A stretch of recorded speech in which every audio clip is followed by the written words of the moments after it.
Muito bom dia, muito boa tarde, muito boa noite a todos vocês que nos ouvem. Hoje é um dia especial. A gente vai tratar com vocês aí no nosso podcast de número 8 da Esquina da Cultura. O último tema dessa série Hope. O meu nome é Jorge Secaf, eu sou diretor técnico da AFAM Consultoria e o tema de hoje é o último princípio Hope, né? Para quem não se recorda do conceito Hope, é Human and Organization Performance, que é o desempenho humano e organizacional. O título desse princípio é Como os líderes reagem aos fracassos.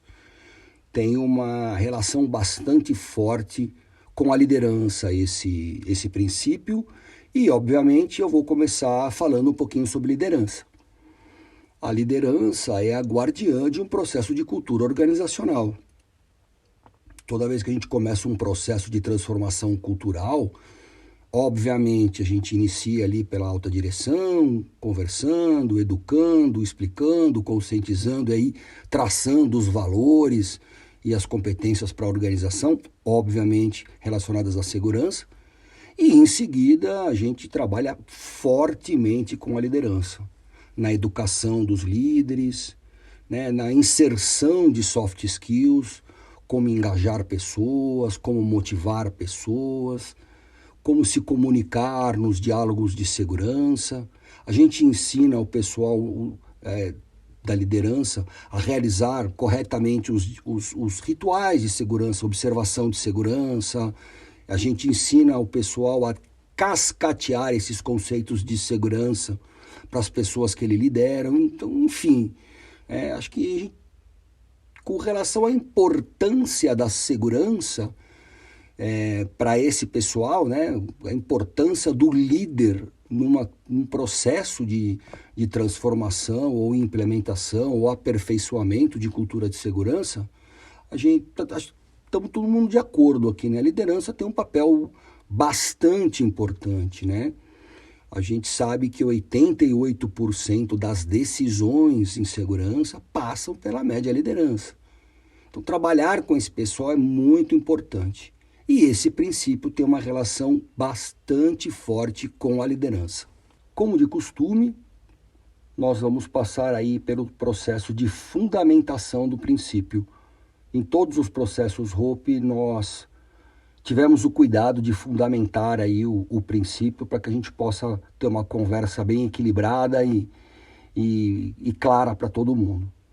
Dentro desse processo de fundamentação, eu separei dois aqui para a gente discutir, tá? O princípio, ele direciona a organização para dois lugares distintos. Esse é o princípio. Ele fala, né, para a organização e principalmente orienta os líderes e coloca de maneira bastante clara que a gente tem dois caminhos para seguir. Ou a gente culpa e pune algo ou alguém, ou a gente aprende melhor. Mas o princípio diz, né, o fundamento fala que a gente nunca consegue estar nos dois lugares ao mesmo tempo. Ou a gente culpa e pune, ou a gente aprende e melhora. O segundo fundamento, os líderes definem como uma organização aprende por meio da sua reação ao fracasso. Cada aspecto de melhoria depende da decisão da liderança. Acabei de falar a respeito do papel da liderança no processo de cultura, né? A gente tem uma influência organizacional bastante forte de tudo que vem da liderança. Na verdade, eles modelam ali a forma de como a organização enxerga determinadas ações relacionadas à segurança. A ideia desse princípio é estabelecer uma espiral de aprendizagem, questionando os sistemas, questionando os processos e questionando a gestão.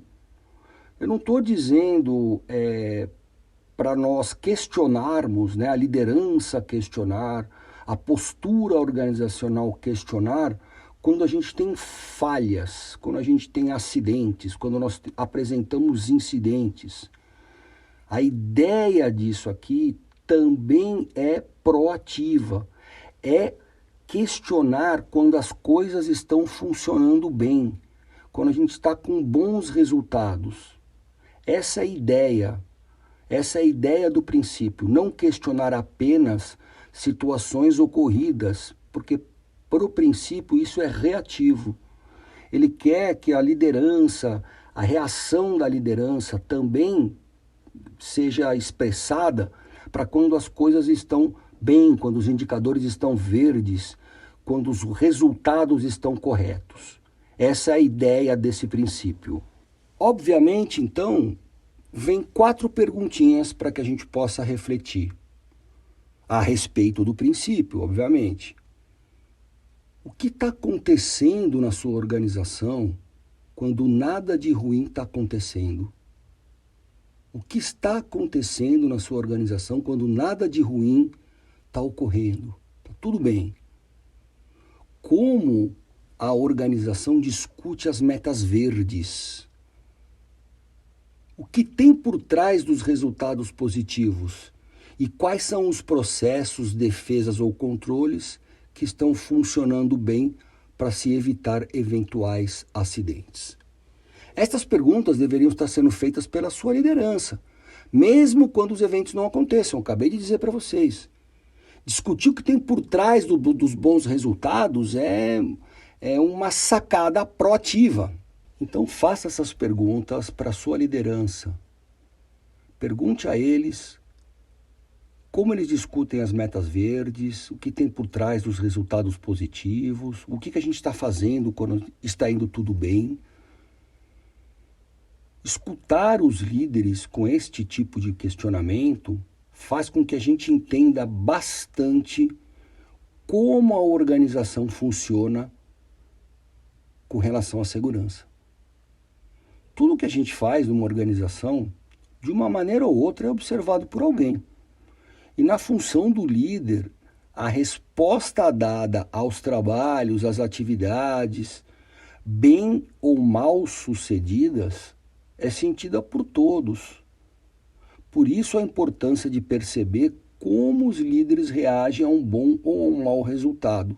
Né? Que resultado? Como eles reagem no resultado positivo ou não positivo ou negativo dos seus indicadores de segurança, de resultados de auditoria, como eles reagem a um acidente que já é reativo, como eles reagem a um incidente. Quais são as forças das suas defesas e controles que ele tem para a gente mitigar ou eliminar o risco e para outorgar a nossa capacidade de trabalhar seguro? Essas perguntas são muito importantes e dependendo de como os líderes reagem, a organização aprende aquilo. Por isso a importância do princípio 5, que fala sobre como os líderes reagem aos fracassos. Os líderes são pessoas visadas, é o nosso espelho. Então é importante nós entendermos isso. Na filosofia Hoppe, aprender com os nossos erros ou com o erro de outras unidades ou com o erro dos outros é considerado reativo. O aprendizado reativo é quando colocamos nossas equipes para estimular o pensamento crítico em segurança depois de uma ocorrência. Aconteceu um acidente, aconteceu um incidente, aí a gente coloca as equipes para discutir. O Hoppe, ele se utiliza de uma abordagem misturada, é uma mescla de reativo, aprender com os erros, e de proativo, que é a capacidade operacional. A capacidade de trabalhar seguro, a capacidade dos seus controles e defesas. E aí quando está tudo verdinho, quando os indicadores estão bons, é aí que a gente questiona como é que estão nossos sistemas, os nossos processos, como é que as pessoas, né, quais são os comportamentos dessas pessoas e se na verdade tudo aquilo que está sendo feito está de acordo com aquilo que foi planejado. É nesse princípio que a gente tem a oportunidade de utilizar as equipes de aprendizagem. Eu vou falar no próximo podcast sobre equipes de aprendizagem. É algo bastante utilizado no Hope. A gente já discutiu isso aqui nos podcasts anteriores. A ideia central, assim, o objetivo dessas equipes, né, desses times de aprendizagem, eles pedem para a gente olhar, né, sair do ponto A e ir até o ponto B. E a gente planeja isso. Como é que a gente planeja sair de um ponto e ir ao outro? O que é o desenvolvimento de uma atividade? A ideia central dos times é identificar as diferenças que existem entre o que a gente planejou e aquilo que a gente está executando. E a partir destes gaps, questionar e criar, obviamente, um aprendizado para que a gente possa melhorar os processos. Não necessariamente quando são gerados acidentes. Fique atento aí, pessoal. No podcast seguinte, estou enfatizando novamente aqui, equipes de aprendizagem. Obviamente não dá para falar tudo para vocês, mas eu vou dar uma ideia e vou disponibilizar um material bem bacana para que vocês possam baixar no nosso site. Mais uma vez eu fico por aqui, um abraço a todos e não perca o podcast de times de aprendizagem. Um abraço, turma!